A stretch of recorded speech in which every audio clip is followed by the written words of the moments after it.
It seems you tuned in to just the right frequency. Why don't you sit back and synchronize as I tell you a tale? If you listen closely, you can already hear it.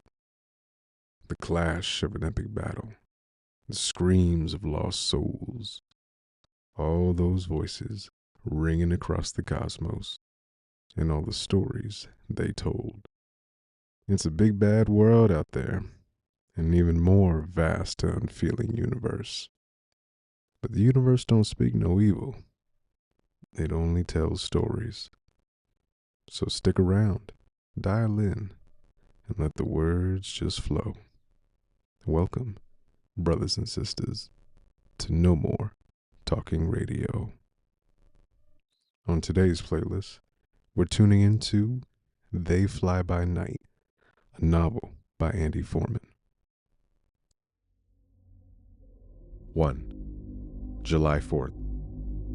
The multicolored explosions that had decorated the night sky above Abbott, California, were gone. The only light that remained was from the stars, punching their way through the velvet blackness that hung over the small city like a dome. By this point in the night, the citizens of Abbott had gone back inside their newly built suburban homes and had already forgotten about the fireworks that had painted the sky above them just a few hours before. Exhausted from a day of patriotic celebration, the town had now begun to slumber for the night. The hills that rose up a few miles outside of Abbott were a different story. These monuments of nature, which had not yet been touched by the rapid residential expansion, buzzed with activity. Night creatures of all kind, both on the ground and flying high above it, had begun to emerge once the golden sun had disappeared.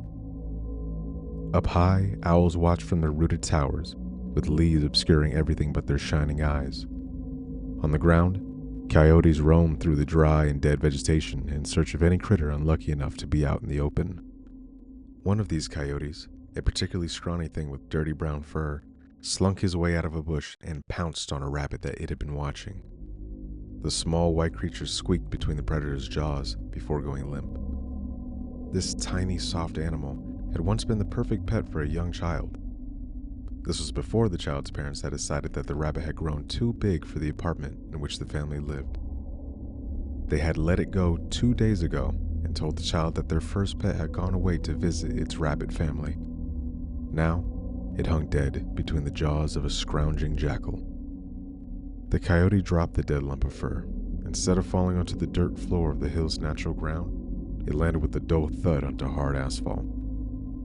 Underneath its lifeless body was a painted white triangle. The coyote sniffed the rabbit, nudged it with his snout, and upon seeing no movement, turned his head towards the sky and howled. His cry carried out over the quiet night, rising into the inky blackness with the specks of light that shined down. The coyote was about to commence with his dinner when the glow in the corner of his eye caught his attention.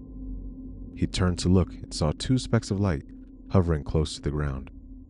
They were accompanied by a low hum and were getting closer by the second. "Charlie, look out!" cried Lucy Flynn as the car's headlights illuminated the coyote that was standing in the middle of the road. Charlie Baker slammed on the brakes and swerved, narrowly avoiding the pathetic creature. The wheels of his green 1946 Ford sedan chewed up gravel and spattered across the road as he swerved into the dirt and back onto the highway.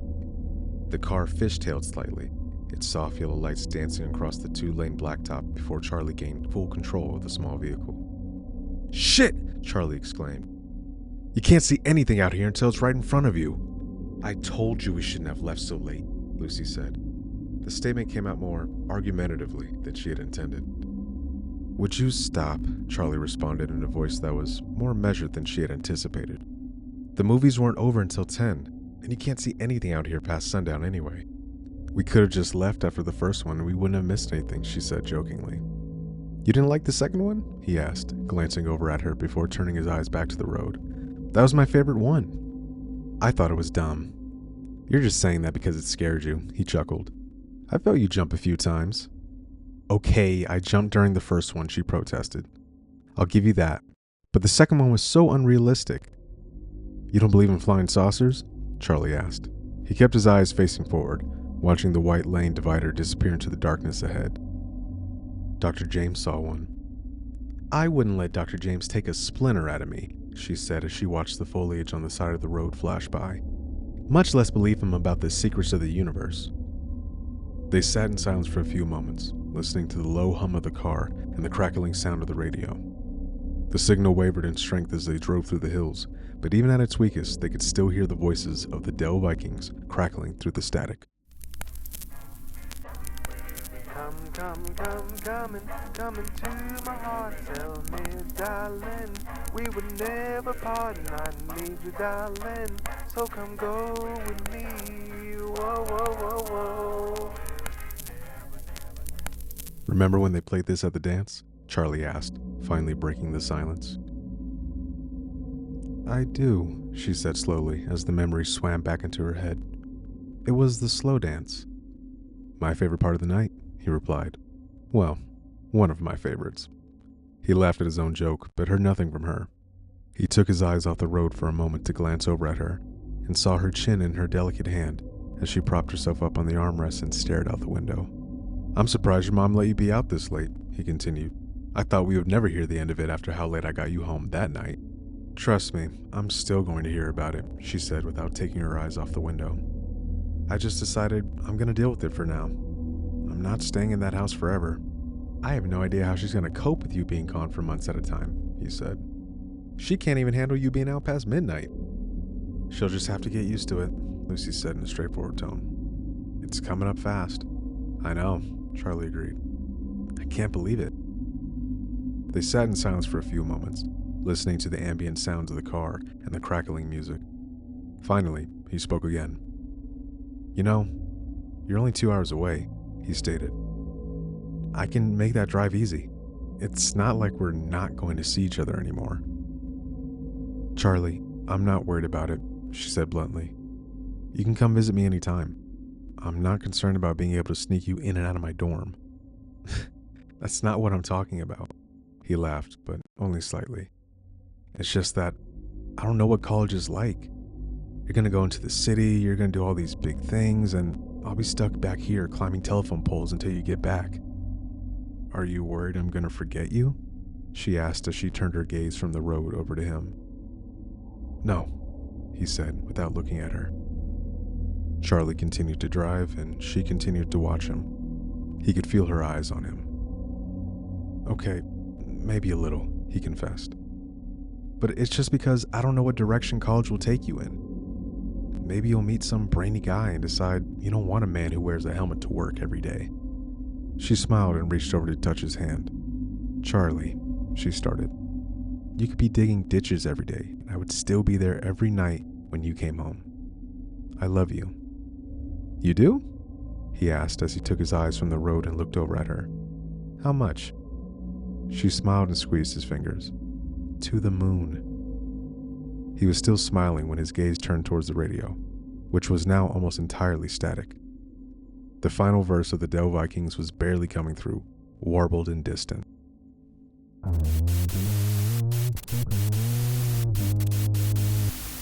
You can't hardly get anything out of here, he started. Damn radio sounds like a frying pan. You'd think they... The piercing metallic shriek cut its way through the static and cut Charlie off mid-sentence. Its pitch was so high that Charlie and Lucy instinctively brought their hands to their ears. It lasted for approximately 10 seconds before subsiding, whereupon the final chords of the song ebbed their way through the returning static. The music floundered, sputtered, and finally faded into the snowy hiss of the lost signal.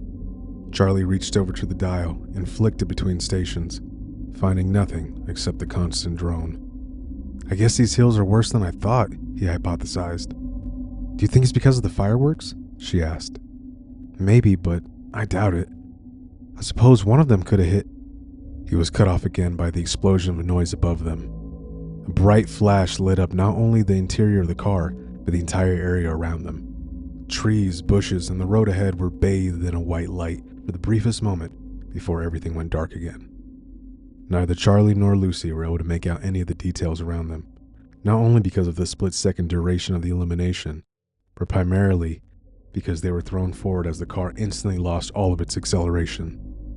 There was a smaller, closer crack of the noise that they could both clearly tell came from the vehicle's engine.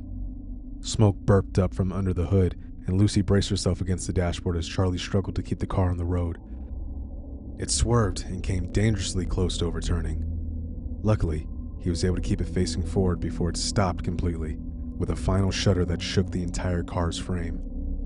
Then, the engine was completely dead, and they sat wrapped in the silence of the hills, their heavy breathing the only sound filling the still night air. "What the hell was that?" she finally asked. "I have no idea," he answered as he looked out the window up towards the sky. "It must have been a firework, but it was so close. Who would be shooting off fireworks all the way out here?" "Somebody who thinks they're being really funny," he said as he pointed towards the glove box. "Hand me that flashlight in there, would you? I need to check under the hood." "That wasn't because of the firework, was it?" Lucy asked as she opened up the glove box. "Absolutely not," Charlie answered as he opened the door and stepped out of the car. "Just a coincidence. This old thing's been needing work done on it for a long time now. Let's just hope I can find a way to baby it back home." He reached in and took the flashlight from her and rolled down his driver's side window with the crank handle before shutting the door. He clicked on the flashlight, and the small yellow beam from the bulb immediately attracted insects, which danced in a buzzing clump right in front of his face. He swatted them away and walked to the front of the car before stopping. Charlie returned to the driver's side, leaned down, and looked through the window at Lucy. "Hey," he said softly. "You're okay, right?" She smiled, charmed by his concern. "Yeah," she answered. "I'm fine. But I'll be even better when we get this thing rolling again." "Yes, ma'am," he said flirtatiously before returning to the front of the car. He popped the hood, and then all Lucy could see through the windshield was the green sheet of metal. She sat in silence, her head propped up on her fist against the passenger window. It began to become warm inside the car, and she rolled down her windows as well. She could now hear Charlie up front and see the glow from the flashlight hugging the edge of the upturned hood. "How's it looking up there?" she called out. "I don't know what the hell happened here," he answered back. "I might need you to come up here and hold the flashlight. I'm going to need both hands." It was as her hand was grasping the passenger door handle that she almost simultaneously heard the sound of the engine screeching and his head hitting the hood as he jumped in surprise. "Shit!"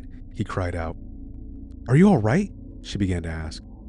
She wasn't even able to open her door before the radio sprang to life again, and her eyes shot towards the speaker. What came through was no longer music, nor static, but a sound not unlike the song of a whale that she had heard played on a tape recorder in her junior year biology class. Her attention was so focused on the deep, animalistic moan that bellowed through the radio that she hardly even noticed the bright white light that was now beaming down directly over the car. She finally snapped back into the moment when she heard Charlie's voice, slow and measured, coming from the other side of the hood. "Lucy," he said with a tremor in his voice. "Do not get out of the car." "What's going on?" she asked. She kept her hand on the door's handle, but did not open it. She turned her head towards the sky, but could not make out anything past the almost impossibly white light shining down on them. "Just be still," he said with a tone that was unlike anything she had heard from him before. If she could have seen past the hood and observed his stance, she would know that he spoke in a voice that was as trepidatiously low and still as his body was. "I'm coming around and getting back in," he continued. "As soon as I move, start rolling your window up and lock the doors." "Charlie, what is it?" she asked in a voice that had begun to shake. "Just trust me," he said, even quieter now. "It'll all be okay. I promise." She felt her breath hitch in her throat as she heard his slow, careful footsteps on the asphalt. She could not see his face, but only his torso through the driver's side as he moved towards the door. She began to crank her window up. It squeaked, but she could barely hear it over the steady thrumming that seemed to hover directly over the car. Outside, Charlie stopped, and she saw him reach for the handle. "When I'm inside, we lock the doors," he said. "Okay," she confirmed, as she watched his chest heave up and down with frightened breaths. He stayed still for a moment, then for two. She swallowed hard and realized that her mouth was completely dry. The next four noises followed each other in rapid succession. Charlie pulled the handle of the door, and as soon as it clicked, The cloud of noise overhead changed violently, from a hum to an unbearable screeching, as if a tornado had touched directly on them in an instant. She first heard Charlie scream, and then her own, as she saw his feet go flying past his head as he was yanked forcefully from the ground by some unseen power. Before she could even process what had happened, all she could see were his fingers gripping tightly on the top of the open door window. Even with the unbearable howling from above, she was still able to make out his screams. Help me! He shrieked. Oh God, please! Please, Lucy, help! Help, it's got me! She dove across the seats, reached for her fingers and clawed at them. He grabbed her wrist with one hand while keeping his vice grip on the metal frame of the car with the other. She gripped his wrist with both hands and pulled with all her might. She was able to get an inch, maybe two, but whatever had his other end was tugging with a strength that she could not fathom. His screams are no longer words, just terrified shrieks. She didn't even realize that she was wailing too. Despite using every bit of force she could muster, Charlie was still being pulled up farther, and she could feel her grip begin to slip. She held on with her left hand, re-gripped his wrist with her right, and then did the same with her left. She yanked as hard as she could, but it wasn't enough. Charlie, still screaming, began to be pulled harder by whatever had him, and soon she felt the frame of the car shudder. She screamed and begged and felt her feet kicking against the seat, but it did no good. Charlie's wrist slipped out of her grasp, and as she tried to hold on, her nails tore across the back of his hand and his palm. The moment he was out of her reach, the frame of the car became completely still. His cries echoed across the hills as she heard him go higher and higher. She collapsed, sprawled out across the seats of the car. She grabbed the frame of the open window and dragged herself higher, turning her body until she could look out and up. She was only able to catch a glimpse of him as he was pulled up into the sky, his body twisting and struggling in the open air against a force she could not see. His silhouette stood out against the unbearable light, and she could hear his faint screams from somewhere high within the sky. Lucy tumbled out of her car and landed hard on the ground. She sucked in a painful lungful of air and pushed herself into a kneeling position, head turned upright to look towards the light, which was no longer there. Her vision oscillated across the starry canvas, searching everywhere for him within the infinite blackness. She saw nothing, only the sparkle of stars shining down from infinity. She stood up and cried out his name, her voice carrying across the hills and echoing up into the black void that had swallowed him whole. She screamed for him until her voice was raw as she ran up and down the road, desperately looking for any sort of sign that he was still up there. She found none, and the serenity of the California summer evening was now broken only by the piercing sound of her hysterical screams. Somewhere far away, a coyote howled.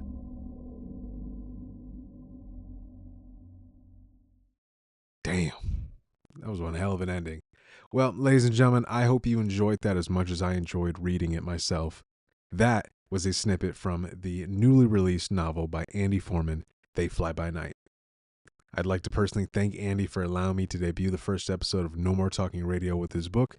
And if you enjoyed the story so far, please be sure to pick up They Fly By Night, available on Amazon right now. And if you enjoyed what you heard here today, folks, then well, please be sure to like, subscribe, share with your friends, and of course, be sure to tune in to just the right frequency for more No More Talking Radio.